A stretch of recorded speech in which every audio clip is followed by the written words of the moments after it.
Раздзел 5. Дыягон алея. Наступнай раніцай Гары прачнуўся рана. Хоць ён і разумеў, што ўжо святло, але вачэй не расплюшчваў. Гэта быў сон, пераконваў ён сам сябе. Мне прысніўся волат па імені Хагрыд, які прыехаў паведаміць, што я іду ў школу чараўнікоў. Зараз я расплюшчу вочы і апынуся ў сваёй каморы. Раптам раздаўся гучны стук. А вось і цётка Пятуння, падумаў з горыччу Гары. Ён усё яшчэ трымаў вочы заплюшчанымі. Такі добры быў сон. Тук-тук-тук. Добра, прамармытаў Гарры. Устаю. Ён сеў, і з яго зваліўся цяжкі плашч Хагрыда. Халупа была залітая святлом, шторм скончыўся.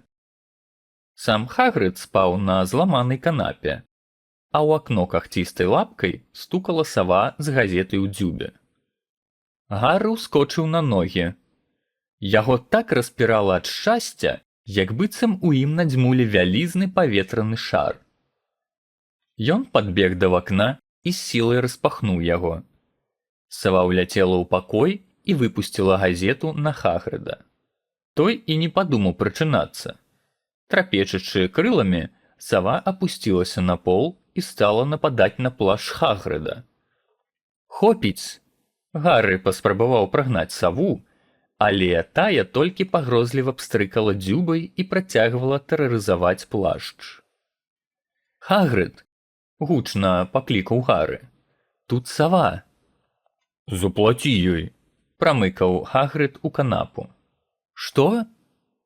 «Ёй трэба заплаціць за дастаўку. У кішэнях зірні».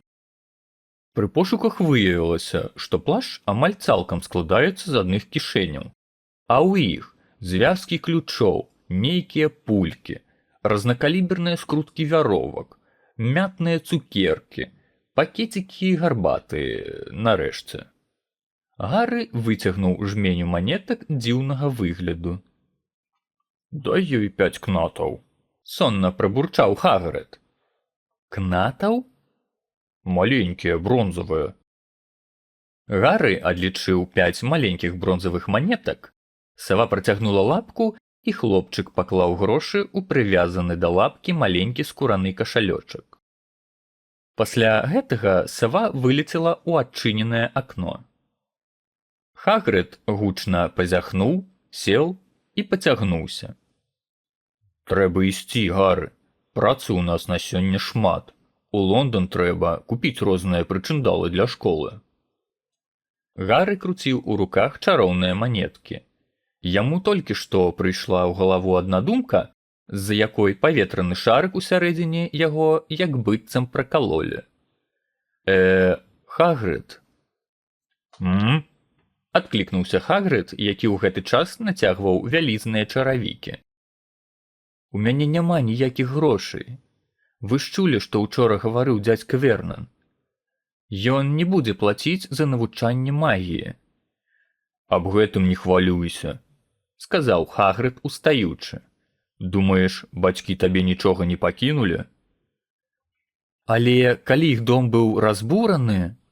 «Што ж, па-твойму, яны золата ў доме трымалі? Не. Перш за ўсё мы адправімся ў Грынгатс, чароўны банк.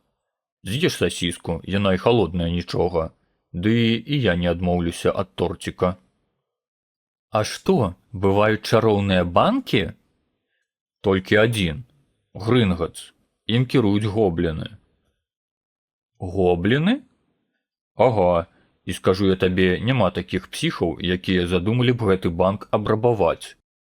З гоблінамі жарты дрэнныя, Гары.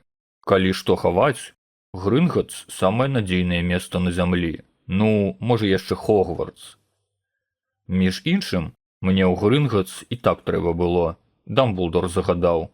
Школьныя справы», – прагаварыў Хагрыд. «Па важных справах ён звычайна мяне пасылае. Цябе вось прывезці. Або там розныя штукі з Грынгатса давярае. Разумееш? Ну, сабраўся? Тады патупалі». Гары ўслед за Хагрыдам выйшаў на вяршыню скалы. Неба было зусім светлае, і мора зіхацела на сонцы. Лодка, якую наняў дзядзька Вернан, па-ранейшаму стаяла ўнізе, але ў яе пасля шторму налілося шмат вады. «А як вы сюда патрапілі?» – спытаў Гары, аглядаючыся ў пошуках другой лодкі. «Прыляцеў», – адказаў Хагрыд. «Прыляцелі?» «Угу, але назад паплывем у лодцы. Зараз, калі ты са мной, чараваць мне больш нельга».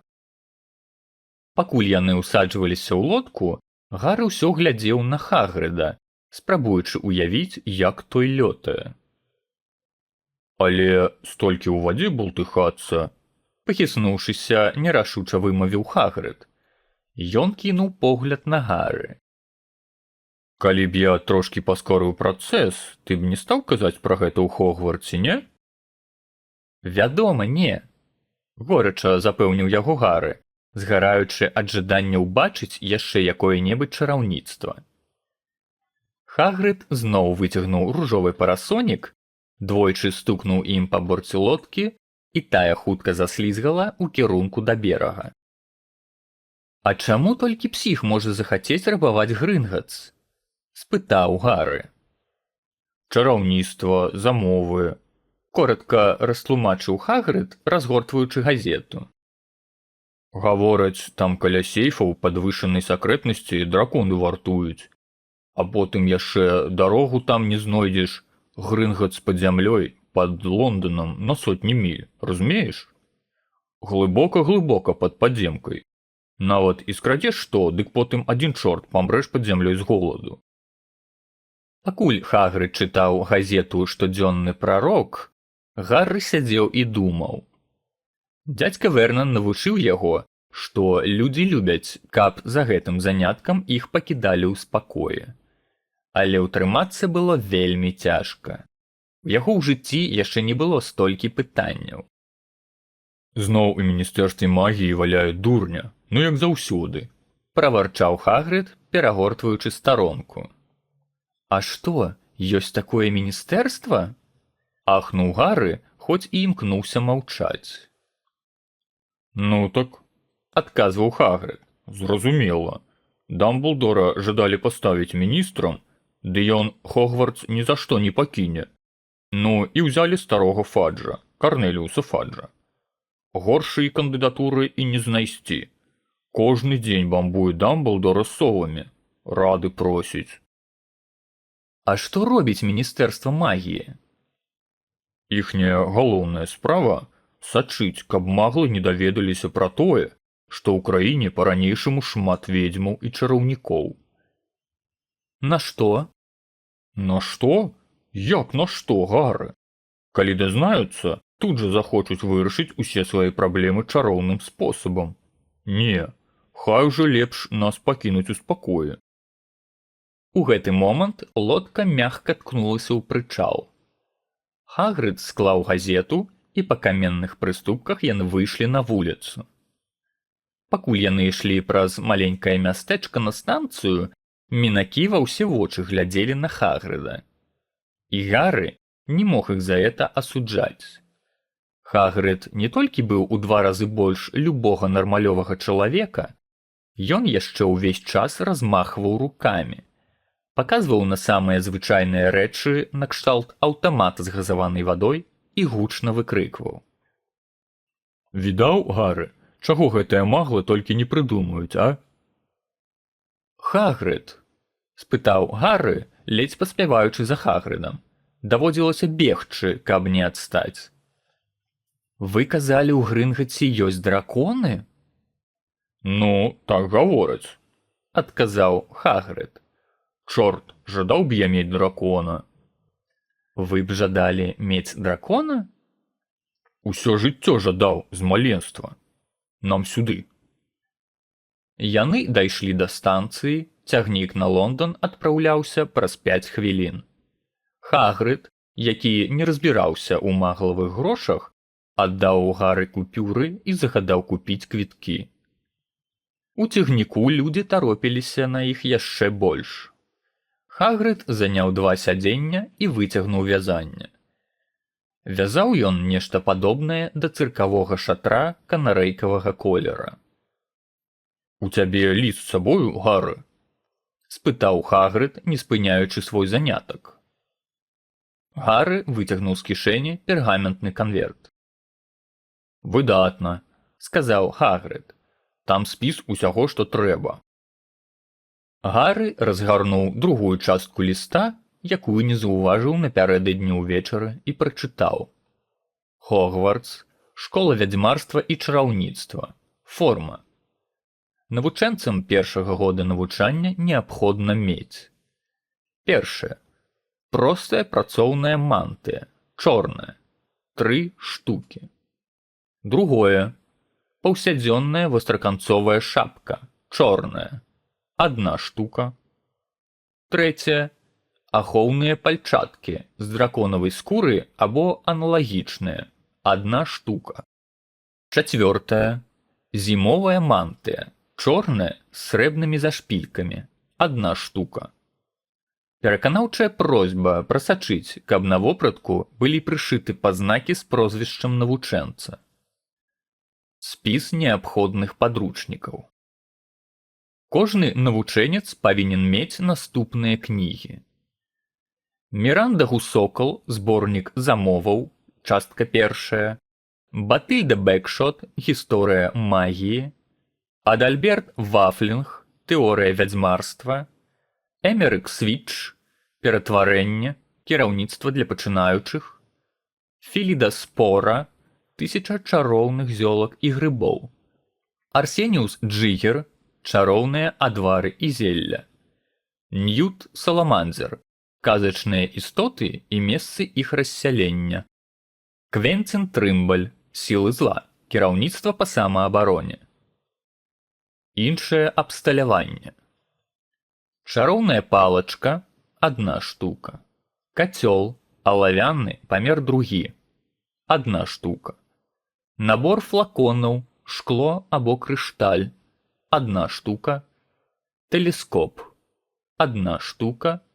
Медныя шалі, 1 штука. Навучэнцам дазваляецца прывесці з сабою саву, кошку або жабу. Да ўвагі бацькоў.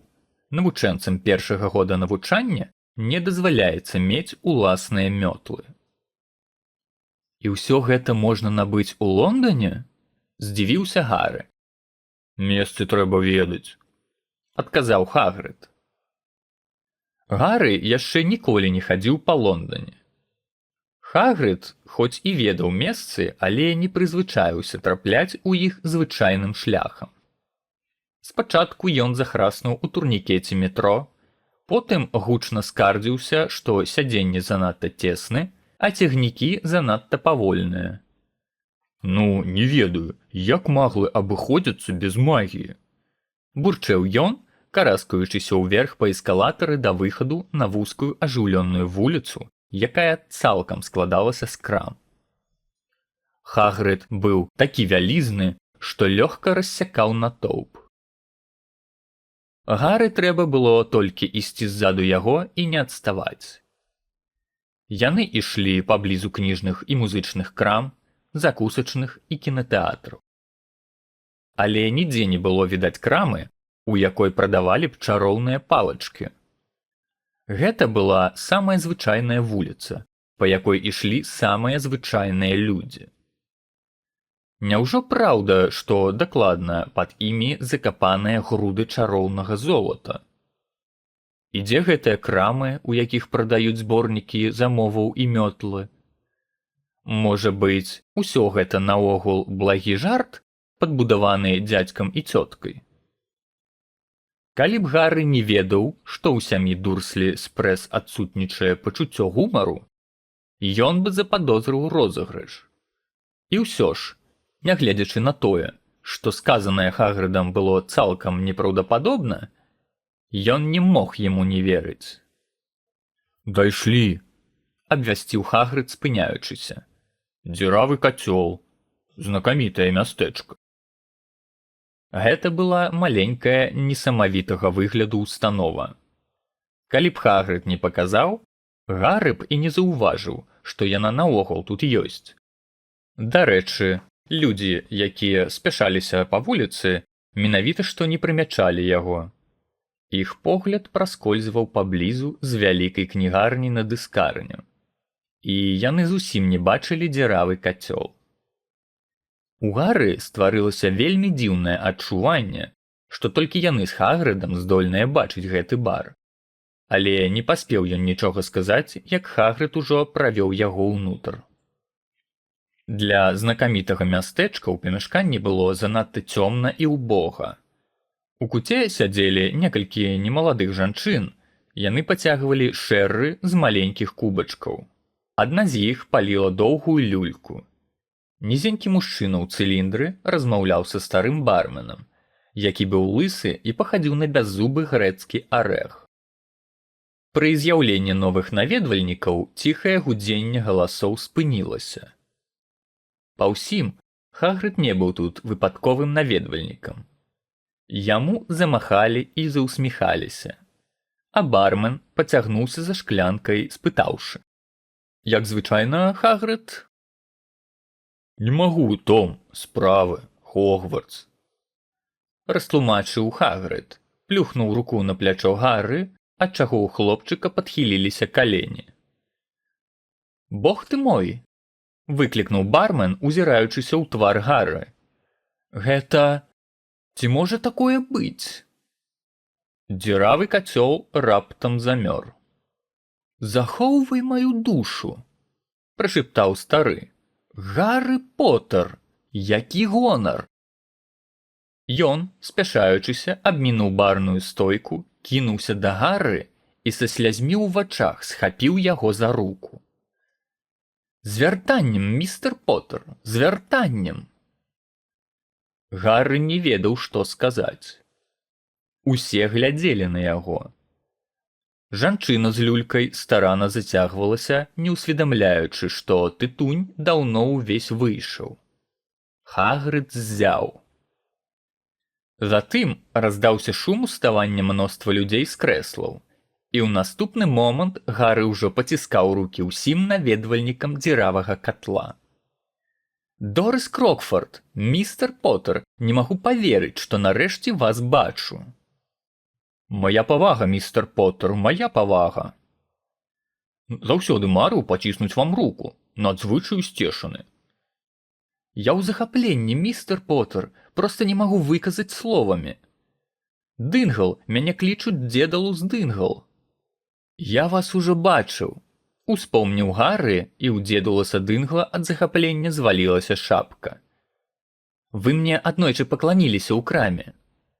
«Ён памятае», — ускрыкнуў дзедулас Дынгл, аглядаючы ўсіх, якія прысутнічаюць адначасова. «Чуеце, ён мяне памятае». Гары ўсё паціскаў рукі. Дорыс Крокфорд уставала ў чаргу зноў і зноў.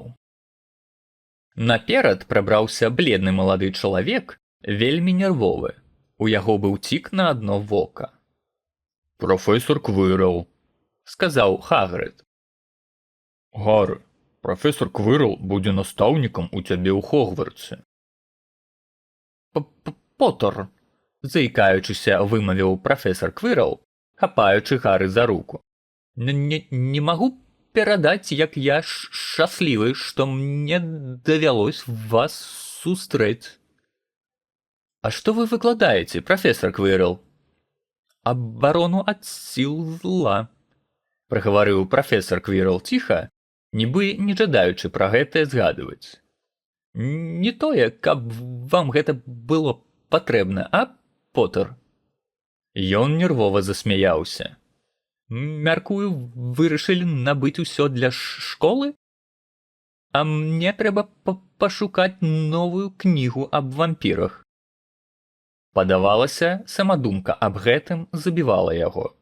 Але астатнія не далі прафесару Квірлу цалкам завалодаць увагай Гары.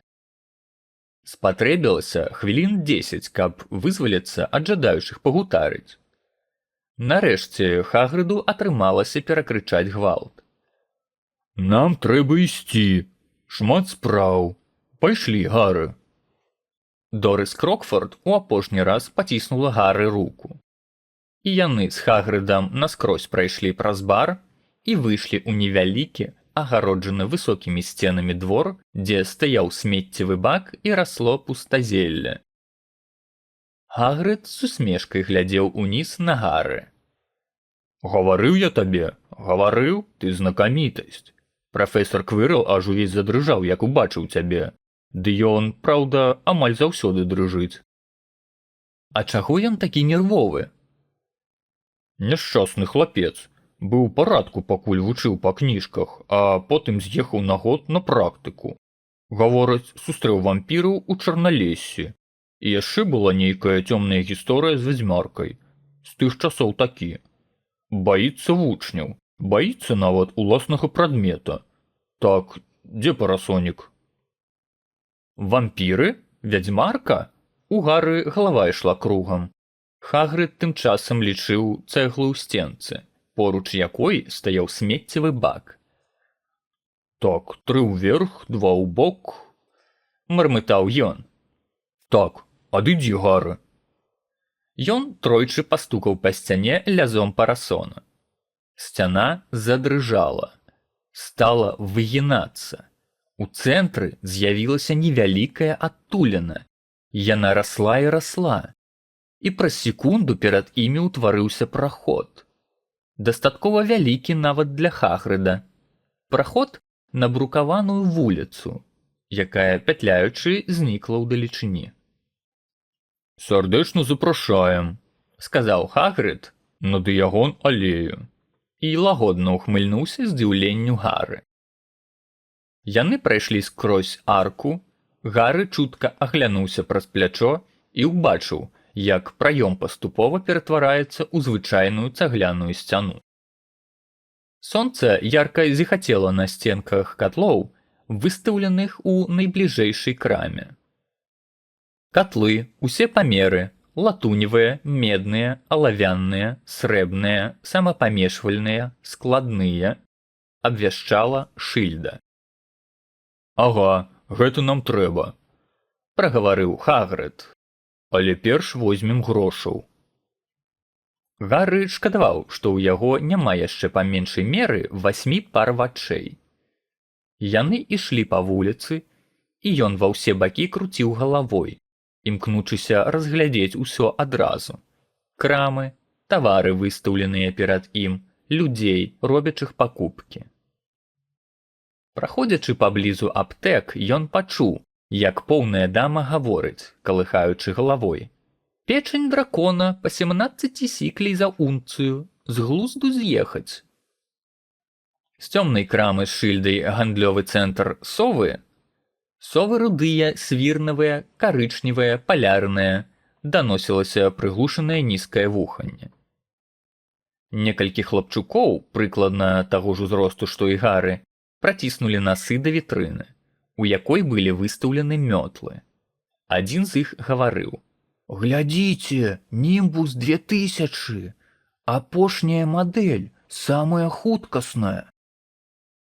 Яны ішлі паблізу крам, што прадавалі мантыі, паблізу крам, дзе прадаваліся тэлескопы і дзіўныя срэбныя прылады, якіх Гары ніколі раней не бачыў. Паблізу вітрын, дзе былі выстаўлены бочкі з печанню кажана і вачыма вугра. Паблізу вітрын, заваленых стосамі кніг замоваў, гусінымі пёрамі, пергаментнымі скруткамі, шклянкамі таямнічых зёлкаў, глобусамі месяца. «Грынгац!» — абвясціў Хагрыд. Яны падышлі да асляпляльна-белага будынка, які ўзвышаўся высока над суседнімі крамкамі. Поруч паліраваных бронзавых дзвярэй у пурпурна-залатой ліўрэі стаяў... «Угу, гэта гоблін!» Ціха кінуў Хагрыд, калі яны, абыходзячы швейцара, узышлі ўверх па белых мармуровых прыступках. Гоблін быў прыкладна на галаву ніжэй Гары. У яго быў смуглы, разумны твар, востраканцовая бародка і, як зазначыў Гары, вельмі доўгія пальцы і ступні. Калі яны ўваходзілі ўнутр, Гоблін пакланіўся. Наведвальнікі апынуліся перад другімі унутранымі дзвярыма, на гэты раз срэбнымі, і на гэтых дзвярах былі выгравіраваныя наступныя словы. Уваходзячы, трэба ў разлік прымаць. Зайздрасць тут можа сустрэць пакаранне, багацце не можна за так атрымаць, і скрасці спроба каштуе нетанна. Падземны скарб, што тут ляжыць, табе ён не належыць, помні. Праходзь, калі сумленны ты, і прэч адсюль, калі ты злодзей. Я ж кажу, толькі псіх сюды сунецца, пракаментаваў Хагрыд. Двое гоблінаў паклонамі праводзілі іх скрозь срэбныя дзверы, і наведвальнікі апынуліся ў вялізнай мармуровай зале. За доўгай стойкай на высокіх крэслах сядзела каля сотні гоблінаў. Яны драпалі нешта ў грозбухах, узважалі манеты на медных шалях, вывучалі каштоўныя камяні праз адмысловыя акуляры. З хола ў розныя бакі вяло незлічонае мноства дзвярэй, і поруч іх незлічонае ж мноства гоблінаў дзелавіта праводзіла і сустракала кліентаў. Хагрыд і Гары падышлі да стойкі. «Добры дзень», — сказаў Хагрыд незанятаму гобліну. «Мы тут за грашыма з сейфа містера Гары Поттера». «У вас ёсць ключы, сэр?» «Дзесьці былі». Хагрыд пачаў выгружаць з месціва кішэняў прама перад гоблінам і тут жа засыпаў грозбух дробкамі ад сабачай галеты. Гоблін зморшчыў нос. Гары ў гэты час глядзеў, як іншы гоблін справа узважае гару пярлін, кожная памерам з яйка. Вось ён! Хагрыд нарэшце знайшоў і пераможна ўзняў перад сабою маленечкі залаты ключык. Гоблін уважліва аглядзеў яго. «Усё ў парадку». «У мяне тут яшчэ ліст ад прафесара Дамблдора», — важна вымавіў Хагрыд. «Наконт, самі ведаеце чаго, у сейфе нумар 713». Гоблін уважліва прачытаў ліст. «Вельмі добра», — кінуў ён, вяртаючы ліст Хагрыду. «Вас праводзяць уніз у сховішча. Грыбхук». Грыбхук таксама быў гоблінам. Хагрыд разапхнуў назад па кішэнях усе свае дробкі, і яны з Гары ўслед за Грыбхукам накіраваліся да адной з дзвярэй. «А што гэта такое, самі ведаеце што, у сейфе нумар 713?» — спытаў Гары. «Не магу сказаць», — загадкавым выразам на твары адказаў Хагрыд. «Страшны сакрэт. Гэта ўсё справы Хогвартса. Дамблдор мне давярае. У мяне праца наогул сакрэтная». Грыбхук адчыніў перад імі дзверы.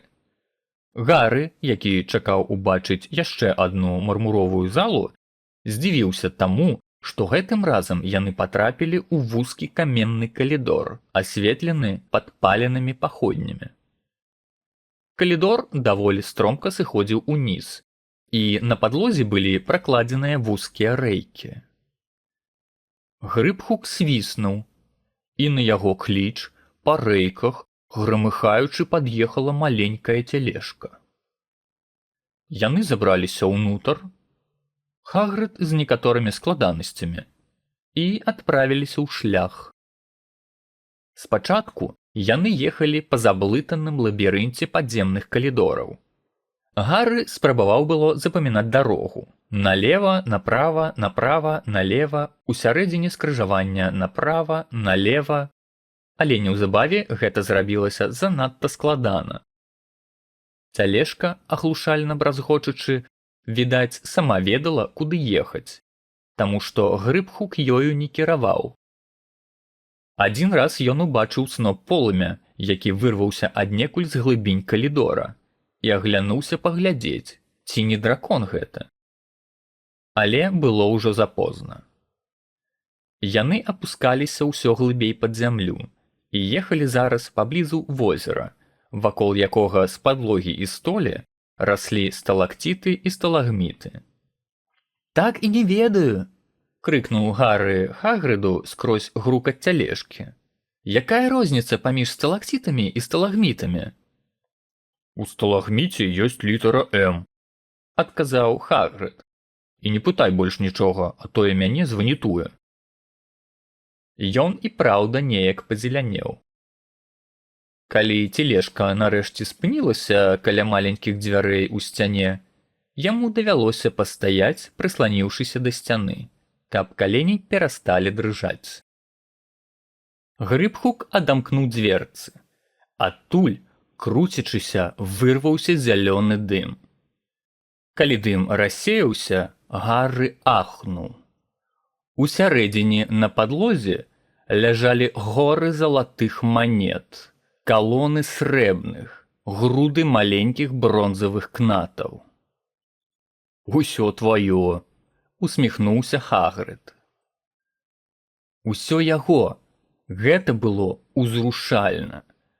Дурслі, хутчэй за ўсё, нічога аб гэтым не ведалі, а то б хуценька ўсё адабралі.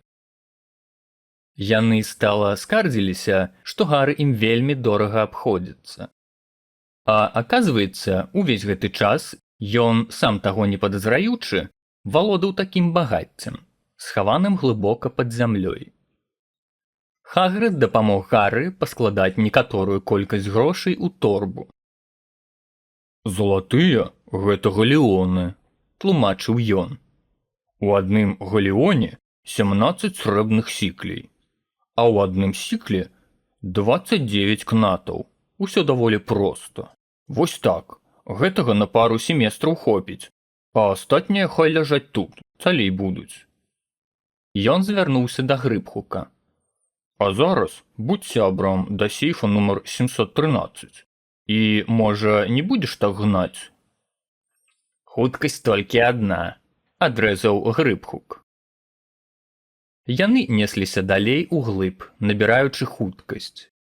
Усё халадней станавілася, усё мацней шпурляла цялежку на стромкіх паваротах.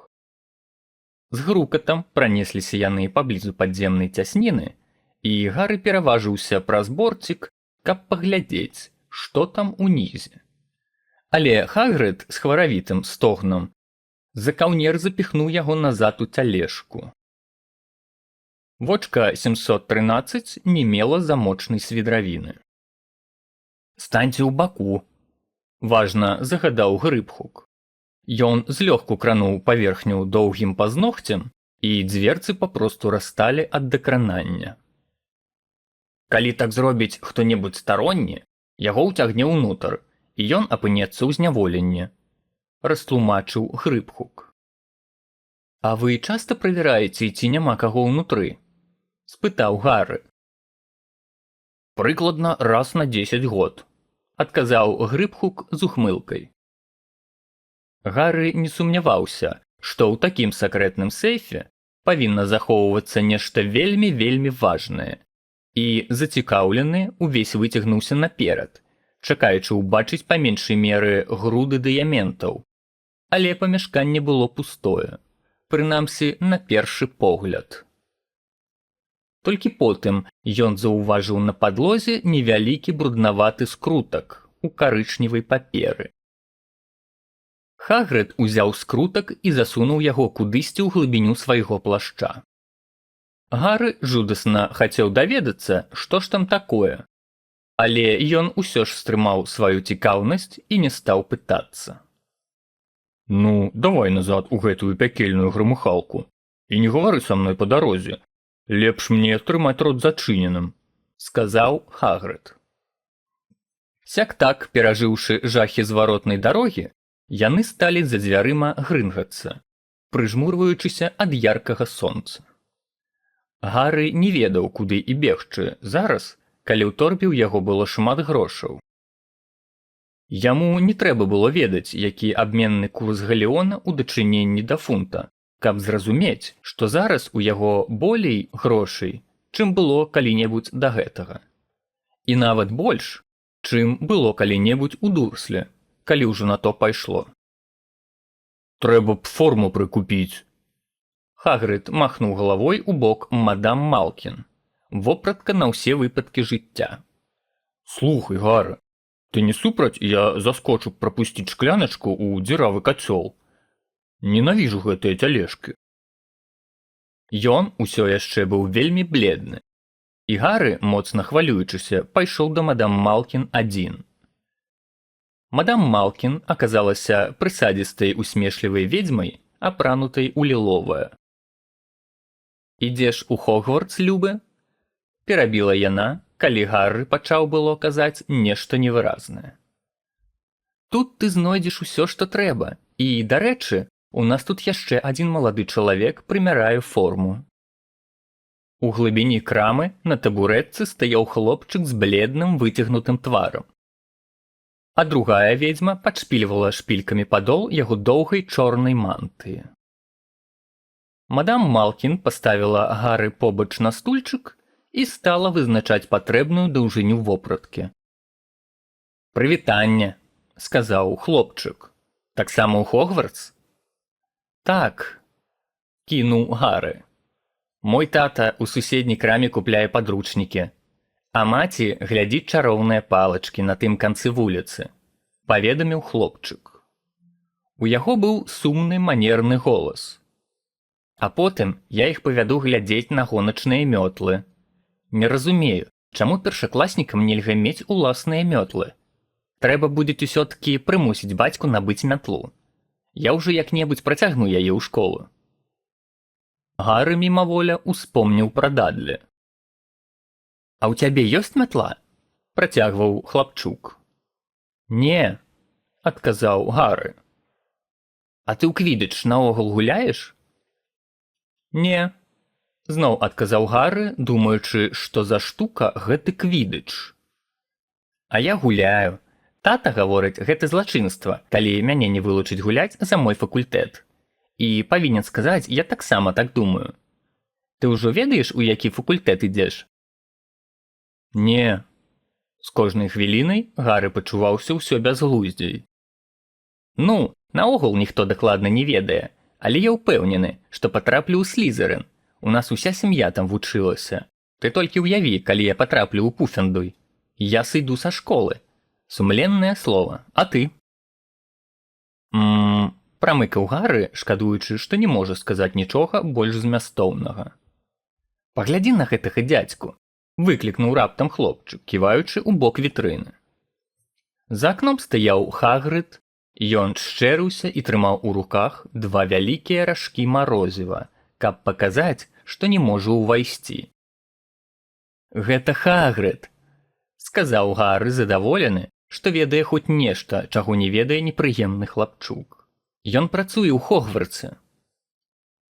«А?» – працягнуў хлопчык.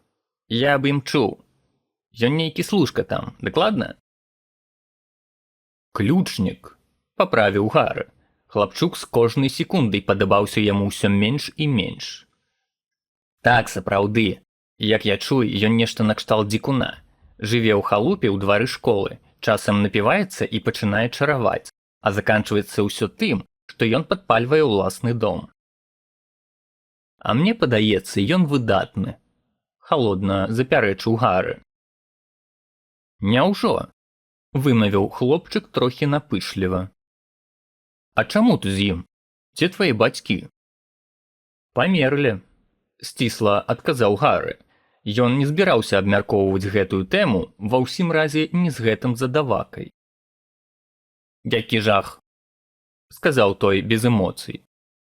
«Але яны былі з нашых, так?» «Яны былі чараўнікі, калі ты гэта маеш на ўвазе». «Я думаю, тых, хто не з нашых, наогул прымаць нельга, праўда? Яны ж не такія, не так выхаваныя. Уяўляеш, некаторыя нават не ведаюць, што такое Хогвартс, пакуль не атрымаюць ліст.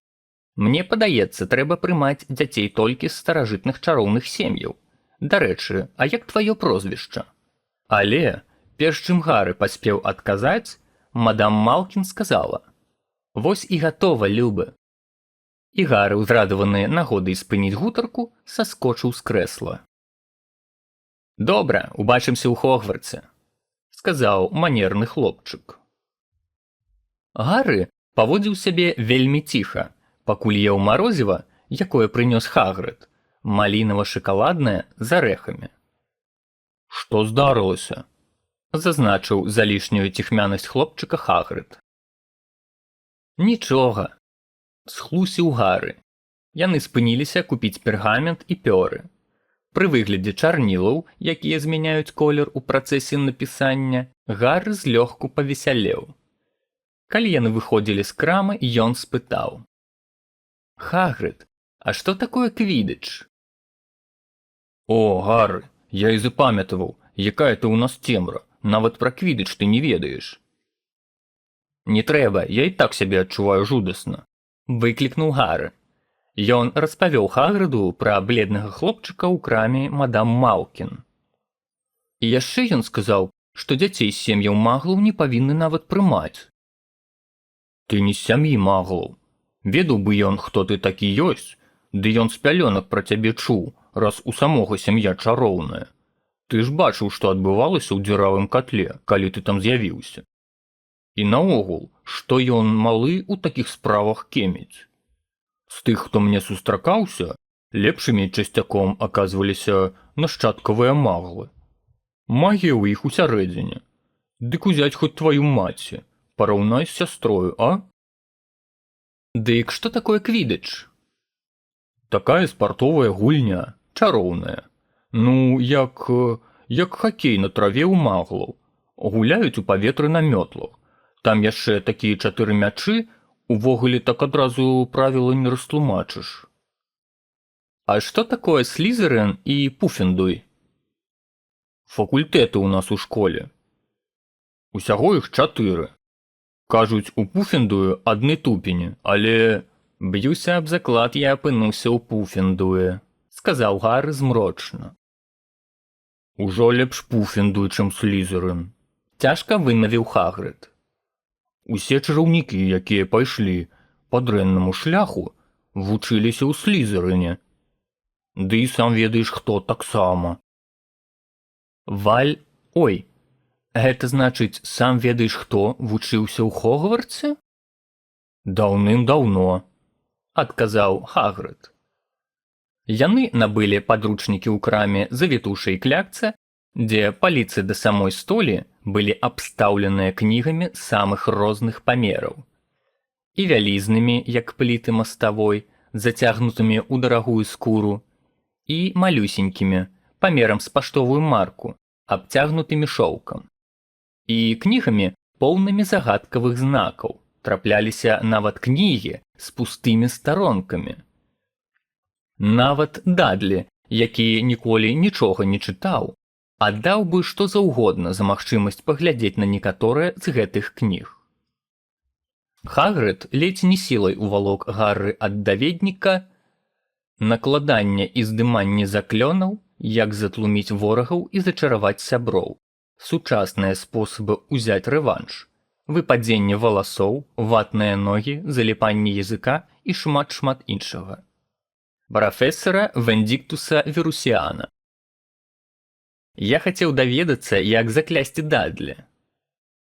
«Ідэя нядрэнная, ды толькі табе нельга чараваць у свеце маглаў, хіба што ў адмысловых выпадках», – сказаў Хагрыд. «І наогул ты яшчэ не зможаш наводзіць псаванне, табе да гэтага вучыцца і вучыцца». Хагрыд таксама не дазволіў Гары набыць кацёл з чыстага золата, сказана алавянны. Але затое яны набылі вельмі сімпатычныя шалі для ўзважвання інгрэдыентаў зелляў і складны медны тэлескоп. Потым яны наведалі аптэку, дзе было досыць цікава, каб перажыць жахлівы пах, сумесь тухлых яйкаў з гнілой капустай. На падлозе стаялі бочкі з нейкай сліззю. На паліцах грувасціліся слоікі з травой, сушаным карэннем і яркімі парашкамі. Са столі звісалі пучкі пёраў, звязкі зубоў і кіпцюроў. Пакуль Хагрыд распытваў чалавека за прылаўкам аб базавых кампанентах для падрыхтоўкі зелляў, Гарры ўважліва разглядаў рогі срэбнага аднарога. 21 галеон за штуку. і маленечкія бліскуча-чорныя жучыныя вочкі, 5 кнатаў шклянка. Выйшаўшы з аптэкі, Хагрыд яшчэ раз праверыў спіс. Так, засталася палачка. Ах, і яшчэ падарунак на дзень нараджэння. Гары адчуў, што нястрымна чырванее. Вам не абавязкова. Ёсць справа не абавязкова, ведаеш чаго? Набуду я табе якую-небудзь жывёліну, толькі не жабу. Жабы ўжо даўно не ў модзе. Чаго добрага, над табой смяяцца стануць. А кошак я сам не цярплю, алергія ў мяне на іх. Я табе саву набуду. Усе дзеці жадаюць саву, да таго ж карысць ад іх, почту носяць і ўсё такое. Праз 20 хвілін яны ўжо выходзілі з гандлёвага цэнтра совы, дзе было цёмна, раздаваўся шоргат крылаў і адсюль зіхацелі хуткія алмазна-яркія вочкі. Гары беражліва нёс вялікую клетку з прыгожай беласнежнай савой, якая спала, засунуўшы галаву пад крыло. Гары, заікаючыся бесперастанку, дзякаваў Хагрыду, нагадваючы самому сабе прафесара Квырла. «Хопіць!» – рэскавата адмахнуўся Хагрыд. «Дурслі наўрад ці табе чаго падаруюць. Ну ўсё, зараз да Алівандера. Там добрыя чароўныя палачкі, а табе патрэбна самае лепшае». Чароўная палачка. Вось што Гары марыў убачыць.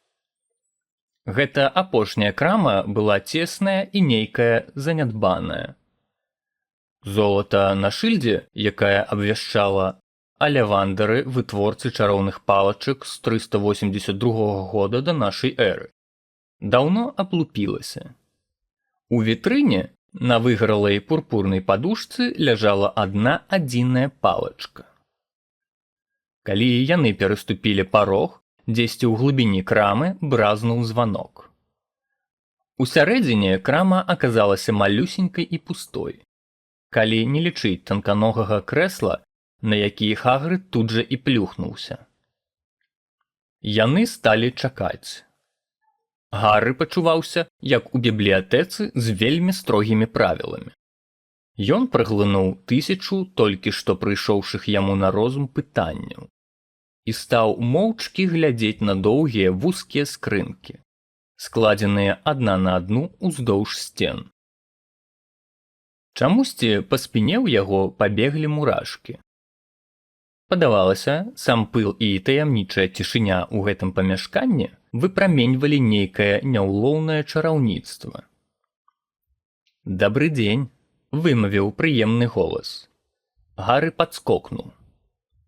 Хагрыд, пэўна, таксама падскокнуў, таму што раздаўся гучны трэск, і волат паспешна адышоў ад крэсла. Перад імі стаяў пажылы чалавек, вялікія бледныя вочы якога свяціліся ў цемры крамы, як два поўныя месяцы. «Добры дзень», – ніякавата прывітаўся Гары. «Ну, зразумела», – сказаў прадавец. «Зразумела. Я меркаваў, што неўзабаве ўбачу вас, Гары Поттер. Гэта не было пытання. У вас вочы вашай маці. Падумаць толькі, здаецца, усяго учора яна сама была тут, купляла сваю першую чароўную палачку. Іва, 10 з чвэрцю, гнуткая. Выдатная палачка для чараўніцы». Містер Алівандер падышоў бліжэй да Гары. Хоць бы ён міргнуў, падумаў пра сябе Гары, а тое вочы ў яго ўжо надта балюча серабрыстыя і пранізлівыя. А ваш тата, у сваю чаргу, упадабаў палачку з чырвонага дрэва. 11, пластычная, добра падыходзіць для ператварэнняў. Я сказаў, што упадабаў ваш тата, але насамрэч, вядома жа, выбірае сама палачка. Містер Алівандер падышоў так блізка, што яны з Гары апынуліся практычна нос да носу. У дымкавых вачах Гары бачыў уласнае адлюстраванне. «А, вось сюды, значыць...» Доўгім белым пальцам містер Алівандер крануў зігзагападобны шнар. З засмучэннем вымушаны прызнаць, што гэта я прадаў палачку, якая адважылася такое стварыць. Ціха прамармытаў ён. 13 з паловай. Так, магутнае, вельмі магутнае. Да таго ж у благіх руках. Калі б я ведаў, што яна выйдзе ў свет для таго, каб... Ён пахістаў галавой, але потым, да палёгкі Гарры, заўважыў Хагрыда. Рубіус, Рубіус Хагрыд, рады цябе бачыць зноў. Дубовая, 16, гнуткая, так? Сапраўды так, сэр, пацвердзіў Хагрыд. Добрая была, але яе, мяркую, зламалі напалову, калі цябе выключылі. Спытаў містер Алівандр і раптам пасур'ёзніў. Зламалі, сэр, сказаў Хагрыд, клапатліва перамінаючыся з нагі на нагу. Палоўкі, праўда, засталіся ў мяне, радасна дадаў ён. Ты імі, спадзяюся, не карыстаешся? Строга сунуў бровы містер Алівандр. Што вы, сэр? Хутка адказаў Хагрыд. Гарры зазначыў, што, прамаўляючы гэтыя словы, Хагрыд моцна сціснуў свой ружовы парасонік. Вымавіў містер Алівандр, пранізваючы Хагрыда поглядам. Што ж, зараз, містер Поттер, дайце зірнуць.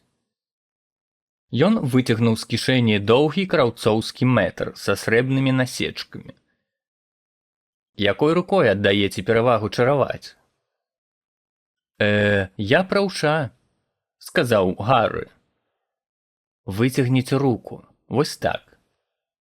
Прадавец вымераў руку ад пляча да пальцаў, затым ад запясця да локця, ад пляча да падлогі, ад калена да падпахі і яшчэ вымераў акружнасць галавы. Падчас гэтых маніпуляцый ён распавядаў. У сярэдзіне кожнай алівандраўскай чароўнай палачкі знаходзіцца наймагутная магічная субстанцыя, містер Поттер. Мы выкарыстоўваем поўсць аднарога, пёры з хваста фенікса і сушанае сэрца дракона. Усе алівандраўскія палачкі розныя, таму што не можа быць дзвюх цалкам аднолькавых аднарогаў або феніксаў. І, зразумела, вы ніколі не дасягнеце тых жа вынікаў, карыстаючыся палачкай іншага чараўніка. Гарры раптам зразумеў, што краўцоўскі мэтр, у гэты момант вымяраўшы адлегласць паміж ноздрамі, робіць гэта сам па сабе. Містер Алівандр хадзіў поруч паліц, здымаючы скрынкі. Досыць, кінуў ён, і сантыметр згарнуўся ў клубок на падлозе. Такім чынам, містер Поттер, паспрабуйце вось гэтую. Бяроза і сэрца дракона. 9. Добрая, нямулкая. Вазьміце і ўзмахніце. Гарры ўзяў і, прачуваючы нядобрае, памахаў, але містер Алівандр амаль адразу ж выхапіў палачку. Клён і пёры фенікса. 7. Хвосткая. Паспрабуйце. Гарры паспрабаваў, але не паспеў нават узмахнуць, як містер Алівандр выхапіў у яго з рук і гэтую палачку. Не. Вось чорнае дрэва і поўсць аднарога, 8 з паловай, прухкая. Давайце, спрабуйце. Гарры спрабаваў і спрабаваў. Ён не меў ні найменшага падання аб тым, што хоча ўбачыць містер Алівандр. Гара ўжо паспрабаваных палачак на крэсле расла і расла.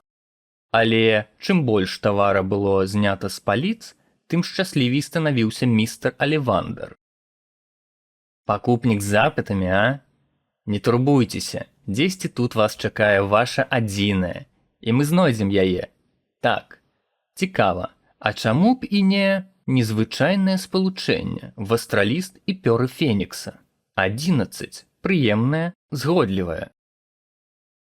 Гарры ўзяў палачку ў рукі і адразу адчуў, як па кончыках пальцаў пабегла цяпло. Ён падняў палачку над галавой і ўзмахнуў ёю, рассякаючы пыльнае паветра. у якім следам за рухам палачкі бег струменьчык чырвоных і залатых іскр, падобны феерверку. Хагрыд выдаў радасны воскліч і запляскаў ладкі, а містер Алівандер закрычаў: «Ай, брава, вельмі добра, выдатна, так, цікава, вельмі цікава». Ён паклаў палачку ў скрынку і загарнуў куплю ў карычневую паперу, усё яшчэ мармучучы: «Цікава, цікава». «Прабачце», — сказаў Гары. «Але што цікава?» Містер Алівандер утаропіў на Гары свой празрысты погляд. «Я памятаю кожную з прададзеных мною чароўных палачак, містер Поттер, кожную. І так ужо здарылася, што Фенікс, чыё хваставое пяро утрымоўваецца ў вашай палачцы, даў яшчэ адно пяро, усяго адно. І вы пагодзіцеся, што гэта і на самай справе цікава, што вам патрапілася менавіта гэтая палачка ў той час, як яе сястра, Божа, яе родная сястра, адказная за ваш шнар». Гары прыглынуў. «Так, 13 з паловай. Падумайце. Забаўна, калі здараюцца падобныя рэчы. Палачка сама выбірае сабе чараўніка. Думаю, нам варта чакаць ад вас вялікіх здзейсненняў, містер Поттер. Урэшце рэшт, той, хто не павінен быць названы, рабіў вялікія справы. Жудасныя, але вялікія». Гары здрыгнуўся. Містер Алівандер пакінуў дзіўнае ўражанне. Гары заплаціў за палачку 7 залатых галеонаў. І містер Алівандер з паклонам праводзіў пакупнікоў да выхаду. Вечаровае сонца стаяла нізка над гарызонтам, калі Гары з Хагрыдам ішлі назад па дыягон алеі. Назад скрозь сцяну. Назад праз спусцелы дзіравы кацёл. На зваротным шляху Гары зусім не размаўляў. Ён нават не прыкмячаў, як разяўляе рты народ у метро пры выглядзе клеткі з палярнай савой у яго на каленах і ўсіх тых дзіўных пакетаў, якімі ён і яго спадарожнік былі абчэпленыя. Уверх па эскалатары выхад на Паддінгтон. Толькі калі Хагрыд папляскаў яго па плячу, Гары ўсвядоміў, дзе яны знаходзяцца. «Ёсць час чаго-небудзь з'есці перад дарогай», — сказаў Хагрыд. Ён набыў Гары гамбургер, і яны прыселі на пластыкавыя стульчыкі. Гары азіраўся па баках. Усё чамусьці выглядала такім нерэальным. «Ты ў парадку, Гары? Чаго прыціх?» — спытаў Хагрыд.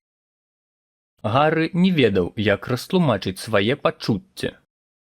Гэта быў лепшы ў свеце дзень нараджэння.